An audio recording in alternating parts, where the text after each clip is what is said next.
ನಮಸ್ತೆ ವೀಕ್ಷಕರೇ. ದೀಪಾವಳಿಗೆ ಕಜ್ಜಾಯ ಮಾಡಿದ್ವಿ ನೋಡಿದ್ರಿ. ಇವಾಗ ಚಕ್ಲಿ ಮಾಡ್ತಾ ಇದ್ದೀನಿ. ಹಸಿ ಅಕ್ಕಿ 1.5 kg ಹಸಿ ಅಕ್ಕಿ ಅಂದರೆ ಈ ಉದ್ದಿನ ಬೇಳೆ ಅರ್ಧ kg. ಇದನ್ನು ಕೆಂಪುಗೆ ಸ್ವಲ್ಪ ಹುರ್ಕೋಬೇಕು. ಹುರ್ಕೊಂಡು ಮಿಷಿನಲ್ಲಿ ಕೊಟ್ಟು ಹಿಟ್ಟು ಮಾಡಿಸ್ಕೊಂಡು ಬಂದಿದ್ದೀನಿ. ಈಗ ಇದರಲ್ಲಿ ಚಕ್ಲಿ ಮಾಡೋದು ತೋರಿಸ್ತೀನಿ.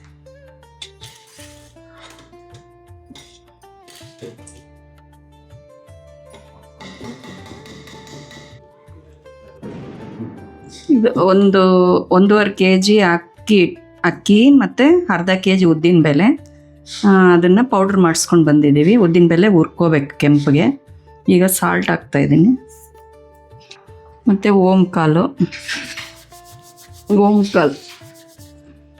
ಸ್ವಲ್ಪ ಹಿಂಗೆ ಇದು ಮಾಡಿ ಹಾಕಿದ್ರೆ ಅದು ಸ್ಮೆಲ್ ಬರುತ್ತೆ, ಚೆನ್ನಾಗಿರುತ್ತೆ. ಮತ್ತು ಬಿಳಿ ಎಳ್ಳು,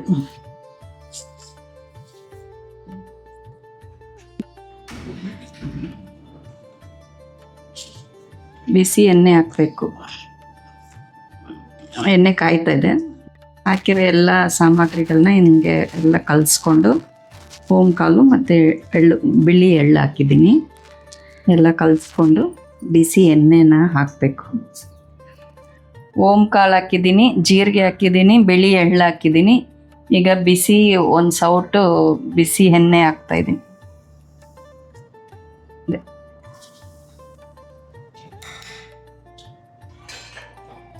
ಈಗ ಮಿಕ್ಸ್ ಮಾಡಿಕೊಂಡು ನೀರು ಹಾಕಿ ಕಲಿಸ್ಕೋಬೇಕು.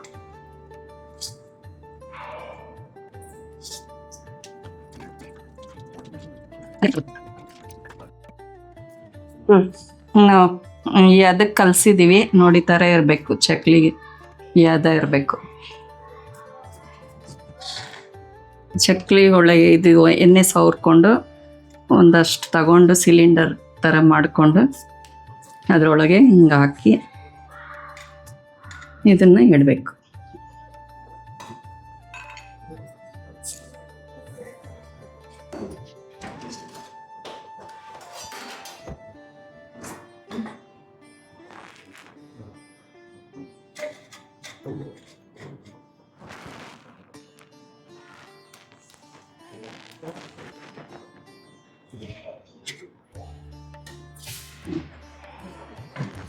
ಎಣ್ಣೆ ಚೆನ್ನಾಗಿ ಕಾದಿದೆ.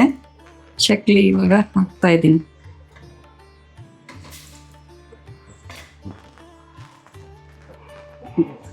ಕಡೆ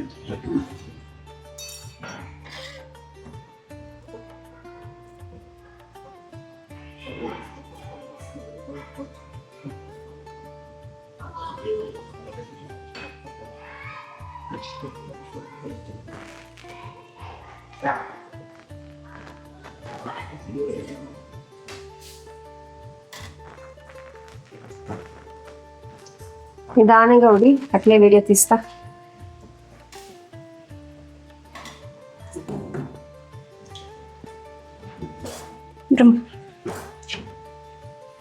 ಸಂಡಿಗೆ ಎತ್ತೋದೆಲ್ಲ ಇಟ್ಬಿಟ್ಟಲ್ಲ. ಇದು ವೀಕ್ಷಕರೇ, ಇದು ಎಣ್ಣೆ ಕಲರ್ ಇದೆ ಅಂತ ಅನ್ಕೋಬೇಡಿ. ಇದು ನಮ್ಮ ಗೆದ್ದೆಯಲ್ಲೇ ನಾವೇ ಬೆಳೆಸಿರೋದು. ಕಲ್ಲೆಕಾಯಿಂದ ನಾವು ಪ್ಯೂರಾಗಿ ಎಣ್ಣೆ ಮಾಡಿ ತಗೊಂಡು ಬಂದು ಮಾಡ್ತಾ ಇರೋದು ಕಜ್ಜಾಯ ಮತ್ತು ಚಕ್ಲಿ ಎಲ್ಲ.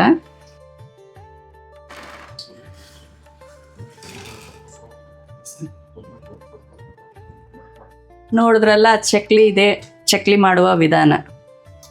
ಎಲ್ಲರಿಗೂ ಹ್ಯಾಪಿ ದೀಪಾವಳಿ. ಸೊ ಫೈನಲಿ ನಮ್ಮ ಔಟ್ಪುಟ್ ಹೀಗಿರುತ್ತೆ ಚಕ್ಲಿ. ನೀವು ನಿಮ್ಮ ಮನೇಲಿ ಟ್ರೈ ಮಾಡಿ, ನಮ್ಗೆ ಹೇಗಿದೆ ಅಂತ ತಿಳಿಸ್ಕೊಡಿ.